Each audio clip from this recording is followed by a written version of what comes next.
Hey, hello, friends. Well, it's been quite the break, hasn't it? I was doing very well, keeping up with my daily art adventures this year, 2017. Nearly one every day until this last week.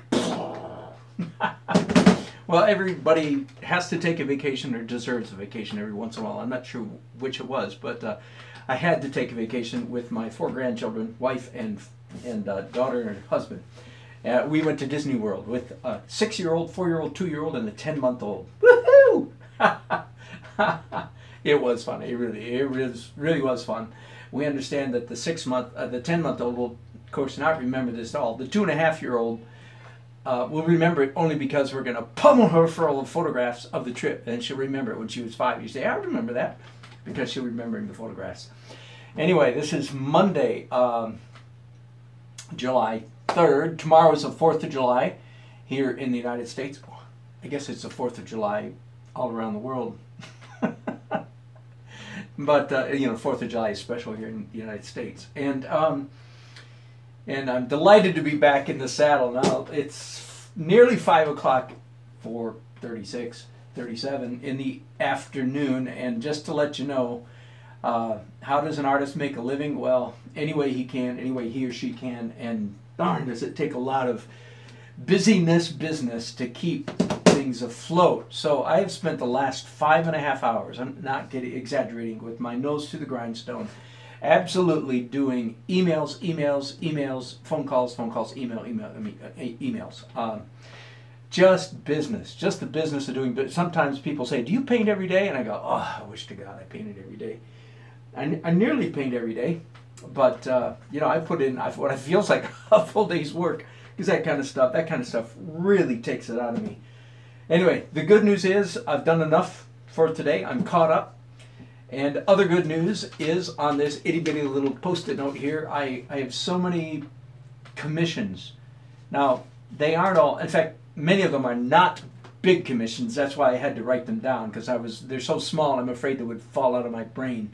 A big commission, $5,000, $2,000, $4,000 commission, I'm not going to forget. But a little bitty $500 commission, man, those get forgotten pretty easily. So anyway, I wrote down, and if including tomorrow, which isn't exactly a commission, but it's an assignment. It's on my schedule. It's a commitment. Tomorrow is a big fireworks festival in downtown Raleigh, and I go there almost every year.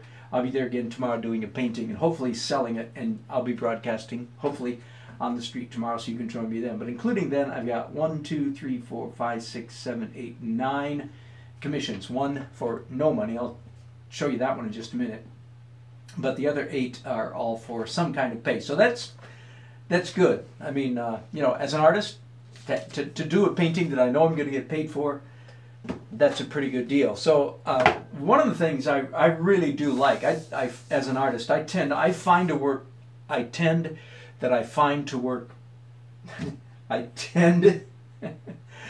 work best. Hang on, be patient. I'll get it out here in a second. I find that I tend to work best when I have a whole bunch of projects on the board. So I should be one happy camper. The first one is a dog portrait. Doggone it. And here's the instructions from an email. Here's the 4 photographs they gave me. I'm going to be doing a sketch of that in a little while. It's been about 15 years since I did a real live dog portrait, so that'll be fun. Oil painting. And here again is another one of my architectural rendering jobs. If you've been following me for any length of time, this is maybe the 4th one you've seen me do this year. I don't mind doing them. I get to sit here in the air conditioning comfort of my office, sit on my butt with a pencil and draw. And get paid for it. Now, what's not to like, right? So that'll be working on that. Here's another one that I'm not going to do here in my office. A couple weeks ago up in Norfolk, I did a painting. This is a copy of it. It was 7.5 feet tall and about 4 feet wide. And I got a commission to do another similar painting to that. So I have here the original photograph that I took up there in Norfolk and that I painted from. And here's the painting. And they want something very much like this because they love this painting. And they're willing to pay real money for that. So that's good. That's a commission. But before I get started on my dog portrait, I want to show you another. This is the one commission that I'm not going to get paid for, but it's very interesting, so I want to pass it on to you. This is a portrait that I actually started. This is Joe and Ryan, good buddies of mine. They used to work together at a video studio, TV studio that Jerry's Artorama, Burning Oak Studios, that I've done a lot of work with. So they're good buddies, and they're friends of each other. They're friends of mine. And I started this portrait, believe it or not, 4 years ago. And it's been hanging around in my attic for 4 years. And I wasn't sure if I would ever finish it at all, except that a couple weeks ago I ran into Joe on the street, and I said, Joe, man, I said, I've got this. Do you remember that portrait I started of you and Ryan 4 years ago? He said, yeah. I said, would you like it? He said, yeah. So I'm doing it for Joe for nothing. I could do it for Ryan, but I ran into Joe, so I'm doing it for him. But that's not the interesting part. Here is the interesting part. And this is, I hope, inspiration and instruction for some of you. First of all, here's the photograph that I was going by. Now, I took the liberty in this painting of smooshing their heads closer together.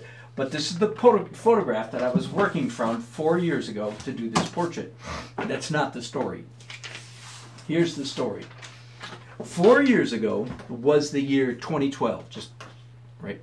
I mean 2013. No, so it's 5 years ago. Oh my goodness, I've been saying 4 years all this time. It's 5 years. Oh my goodness, 4.5 to be exact. Anyway, okay, 4.5. I'm not such an idiot. That in 2012, here's the instructive and inspirational part.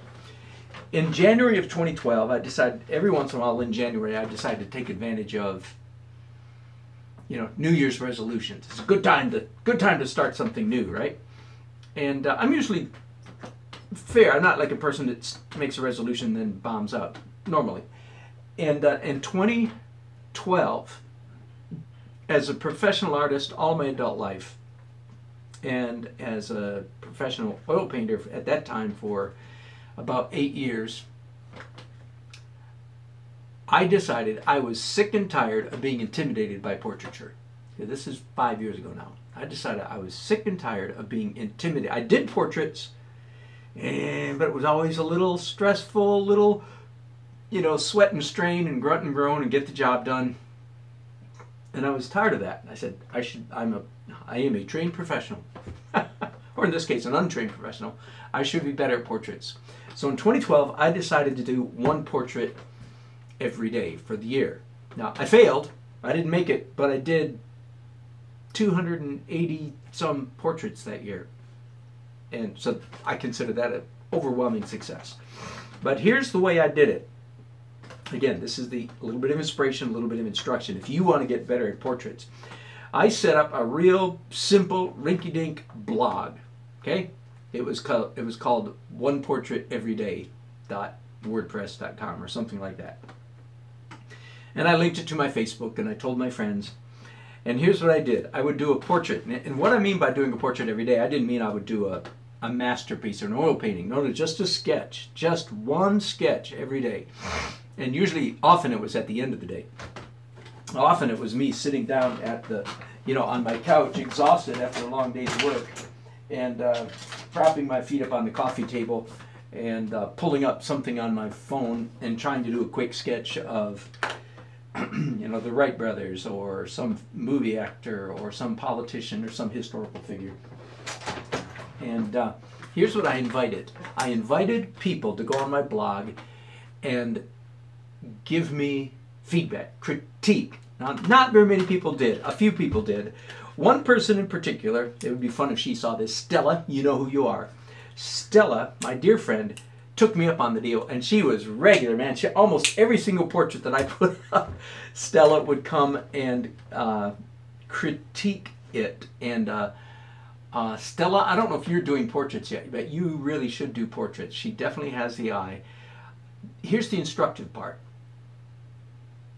You've heard me, if you've seen me do portraits before, you've heard me talk about portrait blindness. Okay, I don't know if that's a term. I made it up. Maybe other people use it. I don't know. Feel free to use it. Don't give me credit because it's such an obvious. Portrait blindness. That is after working on a portrait for 10, 15, 20 minutes, 25 at the most, you are blind as a bat. You can't see anything because you just can't see your mistakes anymore. And it was extremely insightful and helpful for another person, in this case mostly Stella, to come alongside and say, okay, here's what's wrong. Now I want to ask you a question. Okay, I'm being a teacher here.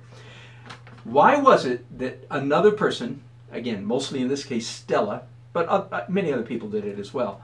Why is it that another person can come in and look at your portrait or mine and say, oh, here's what's wrong. The answer is because they're not portrait blind. They've not been staring at it for 25 minutes, so it's easy for them to see. Now, let me give you just a few more parameters. In 2012, at the very beginning of the year, I said, no, here's what's wrong, what's allowed and what's not allowed. Here is what's not allowed if you want to criticize me. You can't say, there's something a little wrong with the eyes. Something's not quite right with the mouth. Or the cheek looks too rounded. Or the nose looks too blank. Or the ears look too, or the forehead look... No, you can't say anything like that. What you have to say is this line right here needs to be about 1/8 of an inch to the left or the right or up or down. Are you with me? Or this color needs to be pushed back or pushed up. But people who aren't good at portraiture all day long, they can look at Ryan here and say, his face looks a little too pudgy. Folks, pudgy does not count. That doesn't do a bit. I mean, I can translate what I think people mean, but that doesn't do any good. What does good? Well, in fact, let me show you. So I had this on my easel back in 2012, and here's a note from Stella. She came by my easel while I was gone, and she says, "Hi, Dan. Your changes look great. Just a couple points, even though you're not asking." And she said, I'm just going to focus on this. She says a couple things about this guy, but let me say over gentleman on the left. Beard ends too abruptly on the left side. Right, left. Beard ends too abruptly. So she's looking at this photograph. Got it?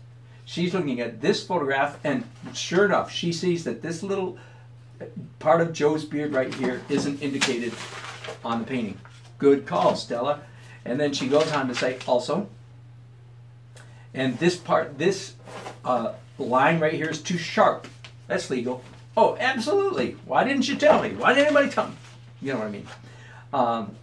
Looks great. Have a great class. Anyway, so that kind of stuff. So if any of you, again, inspiring, take my idea. Try to do a portrait a day. Just a sketch. In most cases, not an oil painting most of the time. And then get your friends online or offline to critique you. So I told Joe a couple weeks ago, I said, well, I'm going to finish this thing and get it to you. So this is the one commission that I'm not being paid for. But I was tickled when I found the original photograph and Stella's good comments. So that's enough about that. That'll be waiting for me, and Joe's waiting for me to do it, but I'm not being paid, so we'll see how that goes. And in the meantime, here are 4 photographs of dogs. I mean the right dogs, right? A brown one and a speckled one. Brown, speckled, brown, speckled. They want this pergola in the background, the speckled dog sitting here on a rock, and the brown dog standing on a rock next to them facing the same direction. And that's a lot of information. So of course I'm going to do a sketch, possibly several sketches, and don't tell anybody. It's not a big portrait, it's 16 by 20. Don't tell anybody, but I'm probably going to trace, as soon as I get the size all, figured out, I'm probably going to trace these dogs. In this case, I don't even care if that's cheating. I don't even care a bit. That is just what I'm not going into the business of pet portraiture. If I were, I might be a little more inclined to, hammer it out the hard way, but nope, I'm not at all inclined to hammer out the hard way. So there you go. I'm going to do a sketch and put the pergola in the background, put the rocks down here, several sketches, And if you've seen me do my sketches before, you know I do this trick. I draw it this way, and then turn it over, turn on the light table, and trace it, making corrections. Then erase the front side, turn it over again, and go back and forth as many times as I want. And you don't have to watch me do that. I'm going to do that without you watching, in fact. And if I have time, I'll have another brief daily art adventure today, working either on my house or on my dogs, whichever comes first. But I hope that's helpful, especially the portrait thing. Get other people, look at other people's portraits, get other people to look at your portraits. And again, that issue of portrait blindness. And if you follow me much, you'll see I'm going to teach. I did 2 weeks ago several times, several episodes about how to deal with portrait blindness, little tricks to do. And that's about it. Okay, thanks for watching. Leave comments and I'll get back to you later. Bye-bye.